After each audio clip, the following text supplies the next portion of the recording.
decide to become a venture studio? Yeah, so it was like maybe 6 or 7 years ago, was when our first portfolio companies were built. I think, the life cycle of companies is like approximately 7 to 10 years. And so like it kind of takes a while before you start to see some of those success stories from those early portfolios. And I think we're sort of starting to see that now. But I think back then we were working, obviously the founders of Paloma were entrepreneurs themselves, and kind of just saw that they were in like quite a unique position to build companies from scratch, help founders to build companies within Australia and New Zealand, but also support them as they entered that more scale up type journey. Like we were working with Afterpay at the time and some other pretty fast growing scale ups. And so having that ability to both work super early stage when it's just idea form, and then like continue to support them on through when they became much bigger scale ups and were dealing with all the challenges of growth. And we were just sort of quite uniquely positioned to help and support and build companies. So yeah. And in terms of like the environment that we want to create for people, like the people working for us within the studio, we obviously want that to be like quite a fun and challenging environment, and giving people massive exposure to different types of subject matter. Like we build startups in such lots of different unique different industries, like sort of chemicals and fertility and scrap metal, like all these things that would be pretty difficult to get exposure to unless you were like joining those startups directly. And even then, like those opportunities within startups are pretty rare themselves. And yeah, we're in a position where we can provide that subject matter, provide challenges, provide opportunities for growth, and like give people ownership in all these companies as well through our own internal fund program. So that's quite like a powerful mechanism for making sure that people are bought in along the journey. And then like, I think longer term, we kind of want to turn Paloma into like the first port of call for building a company within Australia and New Zealand. And like from a personal motivation point of view, anything that I can do or we can do to be encouraging the entrepreneurship as a pathway for New Zealanders, I think that'd be a super powerful thing. Like historically, New Zealand and New Zealand's economy has been built off exports and primary industry, and I think like that's just not necessarily the future. Like the only way that our nation gets to prosperity is through people and the knowledge economy, and providing those pathways, helping people create businesses, helping those startups to become big startups that can get tax revenue and help us as a nation. I think that's going to be pretty awesome as well. Yeah, for sure. It's there's an interesting stat around the growth of the tech industry, and we're all sort of, I think if I'm remembering correctly, based on the current growth rate, by about 2030, it will be one of the leading, if not the leading export earner in New Zealand. So it's definitely like a huge growing sector. And with you at the coalface, it's a pretty interesting place to be, I can imagine as well. Yeah, and like it kind of makes sense, right? Like we're so far away geographically from the rest of the world that we don't want to be, exporting heavy goods and making tiny margins on things. Exporting knowledge makes so much more sense than it does, wood or milk powder. Yeah, for sure. And what are some of the biggest challenges you've had since you first launched Paloma Labs? I'd say probably the last 12 months have probably been more difficult than the times before. Like, I think that's tech industry wide, right? We're in such a crazy growth spurt of times that there was easy access to capital. It was just a better time to be building businesses. I don't know if it was better time, maybe that's not the right word. I think like now the markets have sort of changed, and there's it's harder to find capital. There's more emphasis on being capital efficient. But I think that's like there's still plenty of opportunity within that, and it kind of stops so many businesses that are built entirely off hype or unrealistic business models from getting funding and being successful. I think like those are the types of businesses that we would work with anyway, as ones who are built on core business fundamentals. And so we never really bought into hype into things like that, because like it didn't fit with our ethos. And I think like the rise of venture studios as well for us, that has changed a lot, especially in Australia and New Zealand over the last couple of years. And we're quite, like I said before, uniquely positioned to be building in that space. Like we're working with non-technical founders, which gives us access to a bunch of subject matter, which is very different to maybe some more traditional startup type spaces, B2B SaaS and, productivity tools, that type of thing. And I think the rise too of non-technical founders, like I think I was reading something the other day about a survey of global unicorns. And in 2013, I think it was something like 10% of founders from back then would be considered to be non-technical. And in 2023, that figure is close to 40%. So I think there's like some old VC adage of like, you've got to be a technical founder to be successful. And I think we're starting to see that that's just no longer really the case. Oh, that's a really interesting insight into how the startup landscape is changing for sure. And I think to your point around not getting caught into the hype, how do you think as a venture studio versus a VC, you might have to think a little bit differently? Like obviously you don't go out and raise funds and then deploy that capital. It's like you kind of have to create and make sure that you have the resources to maintain both your business from a service perspective and then also the companies that you invest in as well. So surely that probably leads into you feeling like you can't afford to buy into the hype, if that makes sense. Yeah, I think it's just kind of dealing with very, very early stage, right? Like we do invest, we have a VC fund as well, and we do invest in, it's primarily for investing in the businesses that we create, but it's smaller check sizes, it's very early stage. And so I think it's just the way that we want to invest is by investing in the core fundamentals of the business and like a sound business model. And I think you just have to be kind of immune to that because it's very easy just to fall into those hype cycles and to get excited about all the money flowing around. But ultimately, like having a lot of money, it can almost be a problem having too much money as well, right? Like where there's been plenty of cases out there where companies are massively overfunded and they just don't know how to work. It's almost like you need the capital constraints in order to have creativity and to actually build a successful company. And yeah, I think you just have to be kind of immune to it and focus on what your fundamentals are for how you invest and the type of companies that you work with. Yeah, that's a great point for sure. And as part of like engaging with Paloma, what does your venture studio engagement typically look like? Yeah, so we work super early stage. We work with founders come to us with an idea and a pitch deck basically, and we help them get capitalized. We work with them for about 12 to 18 months, but it's not a hard and fast rule. That's just sort of what we see from the ones we've done before. When they first come to us, if they have capital, we can obviously start building something straight away. If they don't, we help them structure the company, write a pitch deck, do all the help them advise them to how they might go out to VCs or other investors and get that company capitalized. And at the same time, we're figuring out what the first slice is that we're going to take to market. And then, once we've got capital on the door, we've got 12 to 18 months of runway ahead of us. We assign a full-time team to that venture, so engineering, design, product people, that type of thing. And then we just get to work building something, trying to get something into market as fast as possible and start learning. And then we work with them over a 12-month period and as we take it to market. And hopefully by the time they're at like $1 million of ARR and they'll start to transition out of us. And that transition point happens quite naturally. It's just sort of like the team is hiring itself, additional roles externally, and they're growing usually really fast. And then at that stage, usually one or more of our staff go over into permanent leadership or early founding type roles in those startups. Yeah, nice. Sounds almost like there's just this organic evolution that occurs as the company continues to grow and then leads maybe to like a natural separation between the initial venture studio engagement and then your ongoing engagement that you have with them through time as well. Yeah, totally.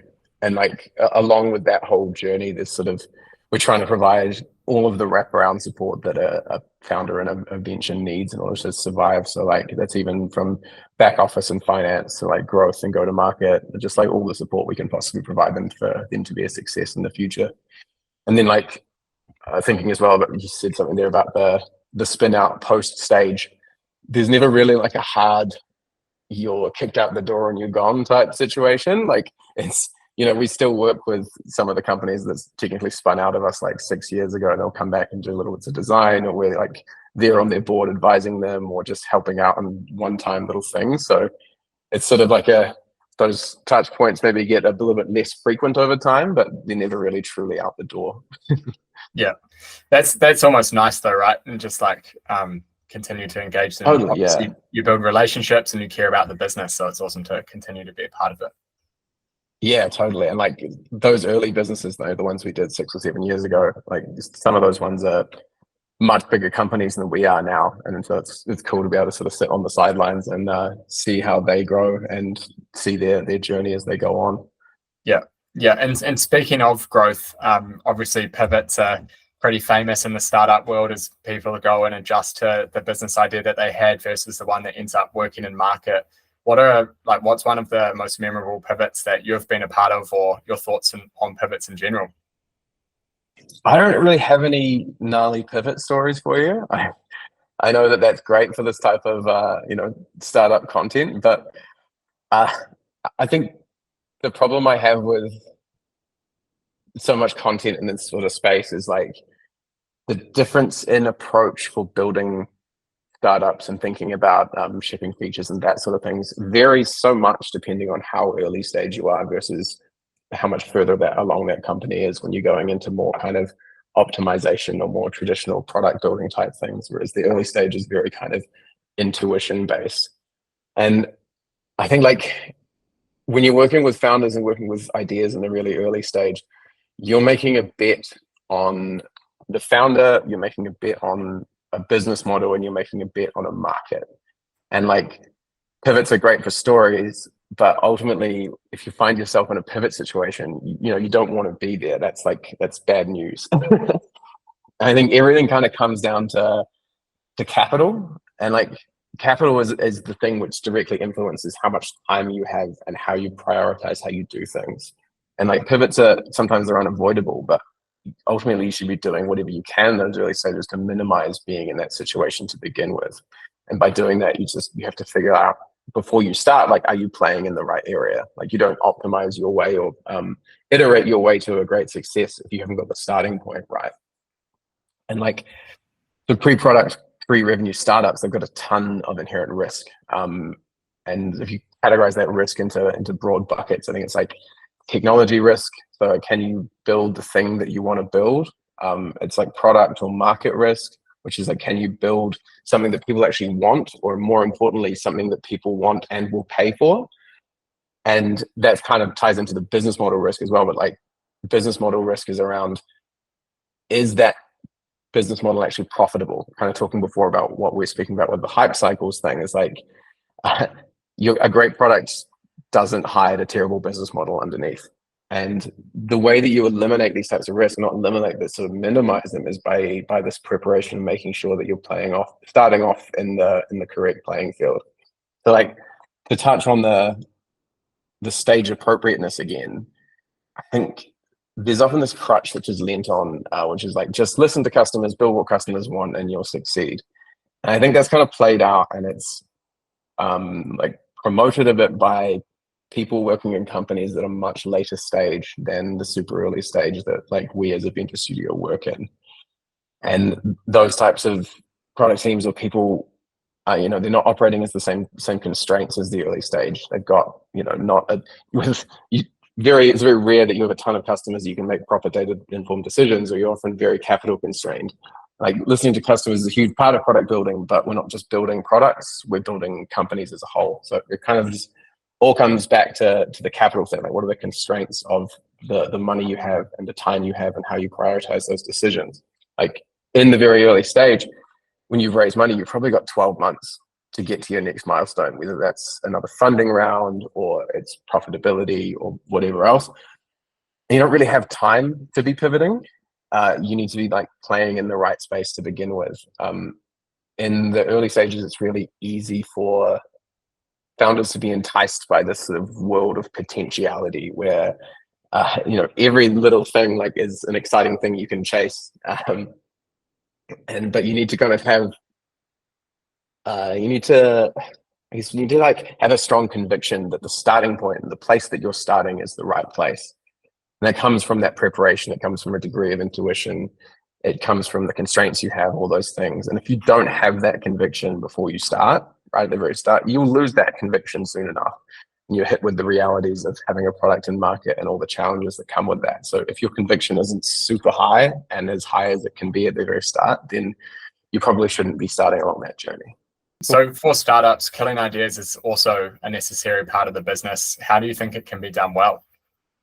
Basically, like, you have to treat ideas, don't be too harsh on ideas initially. You have to kind of like coddle them and let them come out and be discussed and talked about, and give them the time of day first before kind of flipping into a different mode, which then is being very Spartan with those ideas and treating them like very harshly, and making that decision and deciding whether those ideas can stand alone by themselves.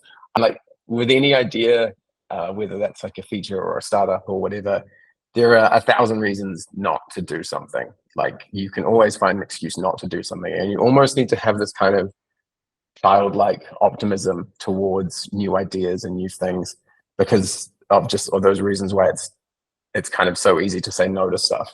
And then, but at the same time, with this whole theory, it's like you can't just continue that on for a very long time, where you're letting these ideas continue on if they don't have merit enough to stand on their own. So like, I think this again touches on my theme, which seems to be a theme throughout this, is like, it depends on the constraints you have in your business.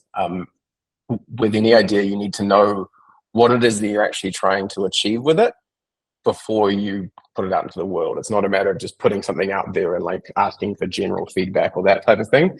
If you're not setting guardrails for that, those ideas or those experiments with that idea, then you're never going to learn anything from it. The term before I was using before was like preparation, and if you've done that preparation, you understand your markets, your customers, the problems you're solving. You can form hypotheses around what it is you're trying to get out of those things. And again, to the early stage, is you need to be comfortable like supplementing this preparation with all these all the research and things you need to do there with using your own intuition, because in the early stage you operate without data for a very long time. And so yeah, you just need to be kind of critical of the experiments themselves and the results you get from market and from people, but you also need to be critical of the experiments themselves. I think you see this a fair amount with people when they build something or put something out there into the world, is they might say like, oh, this idea or this experiment didn't get traction, X idea didn't work. But maybe the reality is that the thing that they built wasn't, it was too lean for their target customer, or it wasn't actually solving that problem. And so was it that that particular thing didn't solve the problem, or was it that you designed the test poorly? I think it's just about setting those guardrails for experimentation through your preparation, and like looking at the whole picture of the results. You're always going to be dealing with constraints, whether it's capital, whether that's people, time, whatever. With early stage startups, like every decision that you make is potentially existential, and like the squeeze has to be worth the juice. If it's a day of development time to do that thing, then screw it, like ship it. But if it's going to be 3 months to do it, you better have done your preparation, and you better have high conviction that the thing you're doing is going to have impact, or else again, why would you be doing it? Nice, really, really good answer. And I'll make sure that we link off to Rowan Simpson's essay. He's got a bunch of good stuff on his personal website that I've read as well. Next question. The IP landscape can be messy and competitive. What are some of the common pitfalls you see early stage founders make, and do you have any advice for them? So in terms of like mistakes we see founders making with term sheets, that type of thing, we work with founders super early, where it's like just idea and a pitch deck. So part of the value prop of us is that they're coming to us at a stage where we can hopefully help them avoid these mistakes, that hopefully they haven't made them by the time by the time they've actually come to work with us. Because like with these mistakes, with the time horizon of any company, when you're working from 6 to 10 year timelines, that type of thing, it can be a while before you start to see the results of those mistakes. So often in the very early stage of people coming to us, they haven't necessarily done them yet, but the things we might help with is like, or call out, is that giving away too much equity on a cap table to advisors or other people on the cap table who might be considered dead weight. Not saying that advisors are, but like they might give away ones to other founders or other team members who aren't actually working full time on the business, or are not directly involved with it, that type of thing. Another big one too would be, I suppose, not planning for subsequent rounds in the future, or understanding what VCs might be looking for further down the track, because it's still fair and well to divide that equity out before you've actually gone and raised, but you've got to think about in terms of who's diluting down to what at that next stage, what a VC is going to be looking for in terms of how that cap table is structured when we go out for our Series A and our Series B, etc. Like, there would be quite a few VCs who would say, like, if the founder doesn't own 50% of this company by the time it gets further down the track, then we're obviously not going to invest in it. And so it really limits your pool of potential people that you could invest in further down, and making those decisions early on and making sure that the company's set up well there obviously has a lot of downstream effects. So yeah, like in the early stage when people come to us and we're helping them make these decisions, we're also kind of helping them less around like the term sheets themselves, or the way that the cap table is structured. It's around like the strategy from fundraising, who it makes sense to fundraise from, who to target, how to think about like your capital requirements and how long how much you need to fundraise for how long, that type of thing. And the classic one that we see is people who come to us and they're looking to raise money, but probably not enough money. I think there's this sort of no man's land in the middle, where if you're raising capital, you can raise on the dream or you can raise on the traction. And to raise on the dream, you just need to be able to tell a compelling story about the vision for what you want this product to do in the market and how big that is and how the business model works.